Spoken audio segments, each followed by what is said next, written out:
మేడ్చల్ జిల్లా బోడుపల్లో స్కూల్ ఫీజుల సేకరణ ఎక్కుతోంది. స్థానిక సిద్ధార్థ పబ్లిక్ స్కూల్ వద్ద తల్లిదండ్రులు భారీ ఆందోళన దిగారు. స్కూల్ యాజమాన్యం అడ్డగోలుగా ఫీజులు పెంచిందని, సామాన్య మధ్యతరగతి కుటుంబాలపై మోయలేని భారం వేస్తోందని పేరెంట్స్ మండిపడుతున్నారు. అడ్మిషన్ సమయంలో ఏటా కేవలం 5% మాత్రమే ఫీజు పెంచుతామని హామీ ఇచ్చిన సిద్ధార్థ పబ్లిక్ స్కూల్ యాజమాన్యం ఇప్పుడు ఏకంగా 15% మేర ఫీజులు పెంచిందని తల్లిదండ్రులు ఆరోపిస్తున్నారు. అంతేకాకుండా ఫీజు చెల్లించడం కాస్త ఆలస్యమైతే పెనాల్టీల పేరుతో అదనపు బాధ్యతలు వసూలు చేస్తున్నారని ఆవేదన వ్యక్తం చేస్తున్నారు. మరోవైపు స్కూల్ యాజమాన్యం మాత్రం ఈ ఆరోపణను తోసిపుచ్చుతోంది. తాము కేవలం 7 నుంచి 8% మాత్రమే ఫీజులు పెంచామని సమర్థించుకుంటోంది. అయితే యాజమాన్యం దిగివచ్చి పెంచిన ఫీజులు తగ్గించే వరకు తమ ఆందోళన విరమించే ప్రసక్తే లేదని తల్లిదండ్రులు భీష్మించుకుని కూర్చున్నారు. స్కూల్ గేట్ ముందు బైఠాయించి యాజమాన్యానికి వ్యతిరేకంగా నినాదాలు చేయడంతో అక్కడ ఉద్రిక్త వాతావరణం నెలకొంది.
మాకు 2 పిల్లలండి.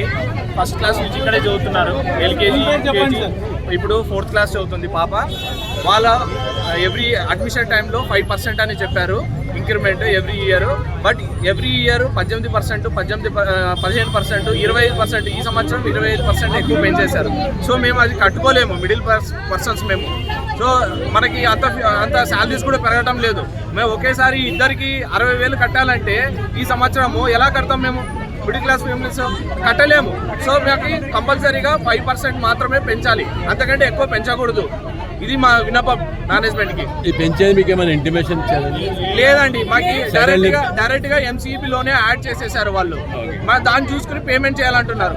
మాకు పేరెంట్స్ కన్సర్న్ తో కూడా వాళ్ళు మాట్లాడలేదు. ఎవ్రీ ఇయర్ ఇంత పెంచుతామని చెప్పాలి కదా, అది ఏం చెప్పలేదు. చెప్పకుండా డైరెక్ట్ ఎంసీపీలో యాడ్ చేసేసారు.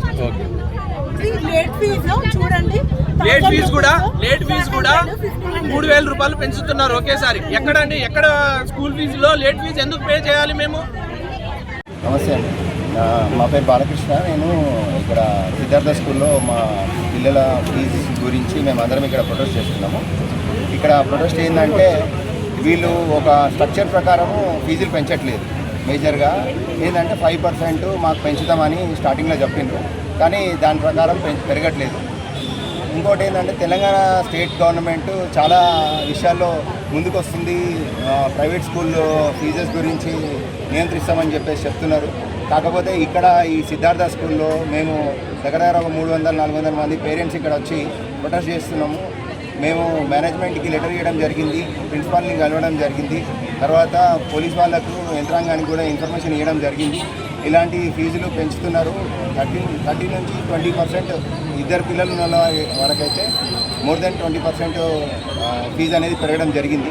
సో దీన్ని ఇమ్మీడియట్గా దాని మీద ఒక విచారణ చేసి మాకు నార్మల్గా మాకు ఏదైతే కమిట్మెంట్ ఇచ్చిండ్రో 5 to 8% వరకే మా ఫీజులు పెంచి ఇస్తే మేమందరం ఫీజులు కట్టి మా పిల్లల్ని స్కూల్కి పంపించడానికి మేము ఇష్టంగా చూపిస్తున్నాం. ఇంకొకటి ఏంటంటే మేనేజ్మెంట్ ఏదైనా పెంచిందంటే ఏదైనా ఒక స్ట్రక్చర్ ఉండాలి. అనవసరంగా నేను ఇంత పెంచేస్తాము అంత పెంచేస్తామంటే కట్టే వాళ్ళకి మూసే వాళ్ళకి బరువు తెలుస్తుంది. మేము ఆ విధంగానే మేనేజ్మెంట్ మీద అసంతృప్తితో ఈ నిరసన అనేది జరుపుతున్నాం.